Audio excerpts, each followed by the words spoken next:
Nuclear magnetic resonance में chemical exchange phenomenon क्या होती है और इसकी क्या सिग्निफिकेंस है। नमस्ते, मेरा नाम मनदीप दलाल है और इस लेक्चर में हम इन्हीं प्रश्नों के उत्तर खोजने की कोशिश करेंगे।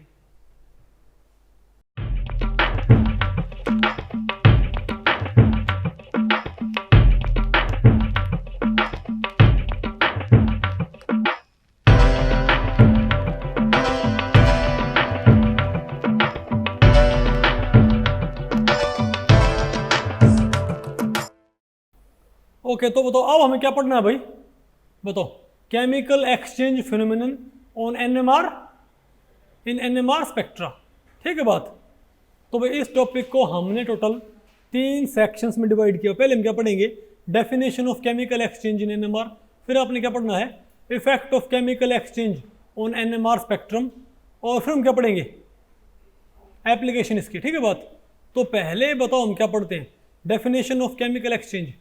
तो भाई केमिकल एक्सचेंज एनएमआर के पर्सपेक्टिव में क्या होता है कि यहाँ पर कोई पार्टिकल अगर अपना मैग्नेटिक एनवायरनमेंट लगातार बदलता रहे, क्या बोलो भाई, अगर कोई पार्टिकल, अगर कोई एनएमआर एक्टिव न्यूक्लियाई अपना मैग्नेटिक एनवायरनमेंट वही लगातार चेंज कर रहा है ना, तो हम क्या बोलते हैं इसको, केमिकल एक्सचेंज। नहीं है क्या आपको?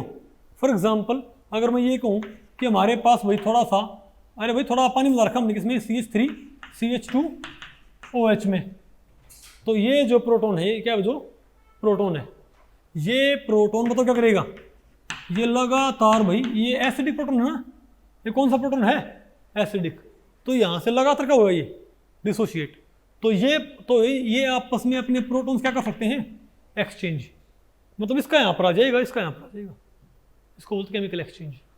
या आप इसको ऐसे मानो भाई कि मानो हमारे पास सॉल्यूशन में बहुत सारे क्या, इथेनॉल के मॉलिक्यूल, बोलो भाई, आप एक मॉलिक्यूल के ऊपर नज़र रखो तो क्या है हमारे पास, तो एक मॉलिक्यूल में जो क्या हमारे पास प्रोटॉन है, वो इसको छोड़ के कहाँ पहुँच जाएगा, दूसरे मॉलिक्यूल में, फिर भाई तीसरे में, यानी कि एक जो प्रोटॉन वो लगातार अपना मॉलिक्यूल चेंज करता रहेगा भाई, यानी एक प्रोटॉन अपना मॉलिक्यूल लगातार चेंज करता रहेगा। नहीं बात आपको पहले पढ़ रही, इसको बोलते केमिकल एक्सचेंज। नहीं है क्या आपको ये? ओके ठीक है। अब बताओ हम क्या पढ़ते हैं, effect of chemical exchange on NMR spectrum. अब आप मुझे बताओ भाई, अगर इथेनॉल का हम स्पेक्ट्रम ले, बताइए भाई, अगर हम प्योर इथेनॉल का स्पेक्ट्रम ले जहां पर ये एक्सचेंज नहीं होंगे, तब बताओ आपको भाई क्या देखने को मिलेगा, बताओ, बोलो भाई। प्योर इथेनॉल के स्पेक्ट्रम में एक अरबी, ये बताओ कौन सी है, टीएमएस की पीक, ये पीक कौन सी भाई, टीएमएस की पीक। तो OH का सिग्नल कहाँ पर आएगा, OH का सिग्नल कौन तोड़ेगा, ये दो भाई, OH का सिग्नल कौन तोड़ेगा, ये दो, कितने में, ट्रिपलेट में, क्या आएगा, तो OH का मेरे पास क्या आएगा, ट्रिपलेट, अरे बोलो भाई। और इस CH2 का देखिए, CH2 का, इसका बताओ कौन तोड़ेगा, ये 3 4 में, ये 1 2 में, तो 4 दूनी 8, यानी तकरीबन क्या आएगा, मल्टीप्लेट, क्या आएगा हमारे पास ये, अरे भाई बोलो भाई, मल्टीप्लेट, नहीं है क्या। और इस CH3 का बताओ क्या होगा, ट्रिपलेट, क्या होगा इसका, नहीं है ना आपको, ट्रिपलेट।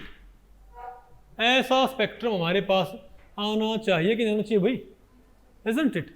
लेकिन आप एक काम करो, थोड़ा क्या मिला दो, पानी मिला दो, ताकि आप एक्सचेंज फिनोमेनन क्या कर दो, कैटालाइज, क्या करो उसको भाई, कैटालाइज।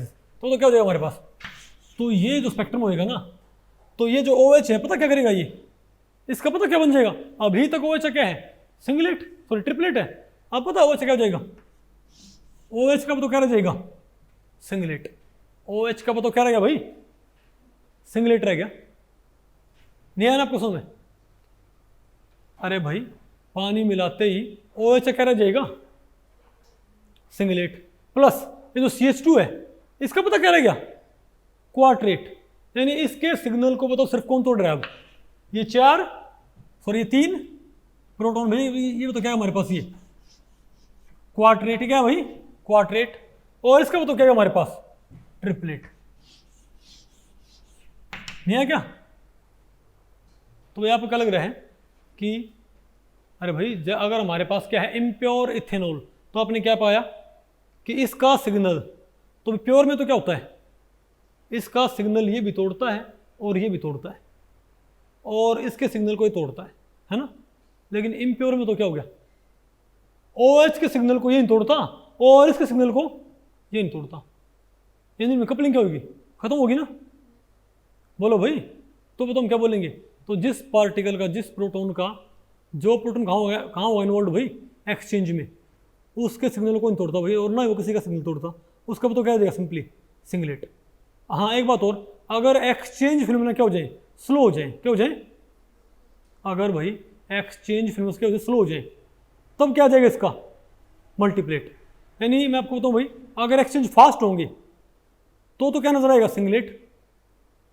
बोलो भाई, और स्लो होंगे तो क्या हो जाएगा, जो भी टूटना होता है, डबलेट या ट्रिपलेट जो भी है, नहीं बता आपको पहले पड़ी, मतलब अरे भाई कोई मल्टीप्लेट है, अगर किसी पर्टिकुलर पार्टिकल कोई क्या है मल्टीप्लेट, तो वो एक्सचेंज में अगर इन्वॉल्व हो गया ना, तो उसका तो क्या आ जाएगा, सिंगलेट।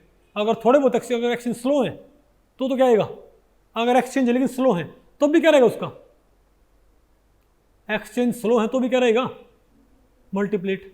अगर एक्सचेंज क्या बताओ भाई, रीजनेबल है, तो मल्टीप्लेट रिजोल्व नहीं हो पाएगा, मल्टीप्लेट होगा लेकिन वो क्या हो भाई, अरे इस टाइप की पिक आ जाएगी, इस टाइप की, मान लिया कोई क्या ना है, डबलेट। अगर एक्सचेंज नहीं है तो क्या मान लिया, डबलेट। एक्सचेंज है लेकिन स्लो है तब भी क्या रहेगा हमारे पास भाई, डबलेट। लेकिन एक्सचेंज क्या है, कंपेरेबल रेट के हैं। बोलो तुम क्या बोलेंगे, बोलो भाई, नहीं मैं तो आपको पहले पढ़ी, अरे बोलो, और एक्सचेंज बहुत फास्ट है तो क्या जाएगा हमारे पास, सिंगलेट। तो आपको कहोगे भाई ऐसा क्यों होता है, भाई ऐसा इसलिए होता है क्योंकि जो ये प्रोटॉन है, बोलो भाई, अरे भाई जो क्या है, प्रोटॉन है, मान लिया क्या अप स्पिन है, मान लिया प्रोटॉन क्या हमारे पास भाई, अप स्पिन, तो लगातार अपना मॉलिक्यूल चेंज करता रहेगा ना, तो पहले जाएगा दूसरे में, तो दूसरे में गया तो वहां पर दोनों नेबरिंग प्रोटॉन क्या हो सकते हैं, अप स्पिन, अगले में गया दोनों क्या हो सकते हैं, डाउन स्पिन, अगले में गया एक अप स्पिन एक। भाई मैं आपसे एक बात पूछ रहा हूं कि आप एक बारी इस प्रोटॉन की नज़र से देखो कि इसका सिग्नल फिर ये क्यों नहीं तोड़ पाते, क्योंकि ये जो प्रोटॉन मान लिया इसके नेबरहुड में कौन है, दो प्रोटॉन है ना, दोनों मान लेके हैं अपवर्ड। अब ये गया दूसरे में गया, दोनों उसमें क्या थे, डाउनवर्ड। तीसरे में गया मॉलिक्यूल में, वहां पर CH2 वाले क्या है, अपवर्ड डाउनवर्ड।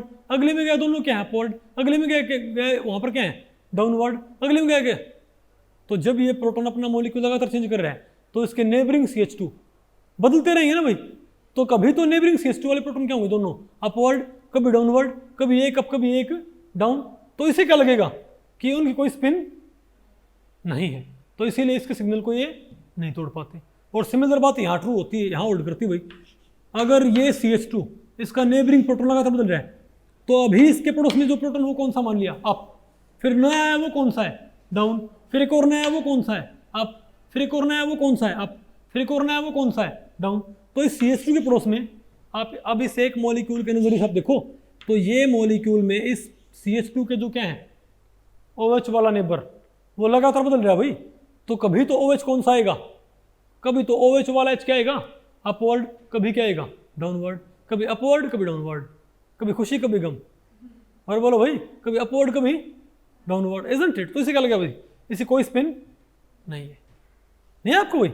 तो ये इसके सिग्नल तो भाई, तो ना तो ये इसको सेध दे और ना ये है ना सेधना, पता ना भाई, अभी ना तो ये इसने सिद्ध है और ना ये इसने सिद्ध है भाई, ओके। ना तो इसको परेशान करेगी ना ये इसको बोलते हैं डिकपलिंग, क्या बोलते हैं इसको भाई, ये डिकपल हो एक तरह से, बात आपको पहले पड़ी, ठीक है। तो स्पेक्ट्रम क्या हो जाएगा, सिंगलेट। तो जो प्रोटॉन क्या है बताओ, अगर फास्ट एक्सचेंज में क्या है इन्वॉल्व तो क्या हो जाएगा, सिंगलेट। स्लो एक्सचेंज में क्या इन्वॉल्व तो उसका मल्टीप्लेट क्या हो जाएगा, लेस रिजॉल्व, इजंट इट। और क्या बताओ भाई, अगर बहुत स्लो एक्सचेंज में है तो मल्टीप्लेट रहेगा, एक्सचेंज में है ही नहीं उसका मल्टीप्लेट रहना है, नहीं है क्या आपको। और इसकी भाई एप्लीकेशन क्या होती हैं मैं आपको बताऊं, प्रोटीन्स वगैरह जो होते हैं ना, ठीक है, उनमें आपको बताऊं भाई, उनमें आप इन एक्सचेंज फिनोमेना के जरिए जो काइनेटिक्स होती है बायोकेमिकल रिएक्शंस की, और इनमें कन्फर्मेशनल चेंजेस होते हैं उनको मालूम करते हो भाई। तो ये काफ़ी अरे भाई क्या बोलते हैं, अरे प्रैक्टिकल पर्पज से ये फिनोमेना काफ़ी इंपॉर्टेंट होती है। आगे आपको ये, अरे बोलो। तो भाई इस लेक्चर में इतना ही। अगर इस लेक्चर के बारे में आपके कुछ प्रश्न या सुझाव हैं तो आप मुझे नीचे कमेंट सेक्शन में पूछ सकते हैं, मैं उनके उत्तर देने की पूरी कोशिश करूंगा। तो ठीक है, मिलते हैं अगले लेक्चर में, तब तक के लिए नमस्ते।